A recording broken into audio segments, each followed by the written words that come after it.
বিশ্ববাজারে কোনোভাবেই লাগাম টানা যাচ্ছে না সোনার দামে, ভাঙছে একের পর এক রেকর্ড। ইতিহাসে প্রথমবার সোনার দাম আউন্স প্রতি $৫,০০০ ছাড়িয়েছে। ২৬ জানুয়ারি স্পট মার্কেটে স্বর্ণের দাম ০.৯৪% বেড়ে আউন্স প্রতি $৫,০২৯.৬২ দাঁড়িয়েছে। ঊর্ধ্বগতি দেখা গেছে আরেক মূল্যবান ধাতু রূপার বাজারেও।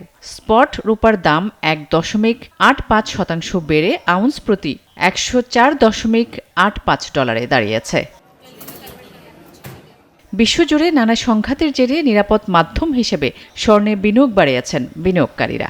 মূল্যস্ফীতি বাড়ার কারণেও নগদ অর্থ বা শেয়ার বাজারের চেয়ে সোনা কেনায় ঝুঁকছে মানুষ।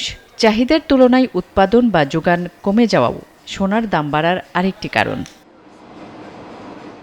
এছাড়াও চীন, রাশিয়া, ভারত সহ বিভিন্ন দেশের কেন্দ্রীয় ব্যাংকগুলোর মুদ্রা অবমূল্যায়ন ঠেকাতে এবং রিজার্ভ সুরক্ষিত রাখতে প্রচুর পরিমাণে সোনা কিনছে।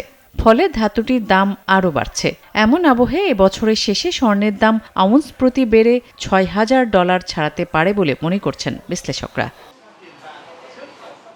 আসমা তুলি, নিউজ 24।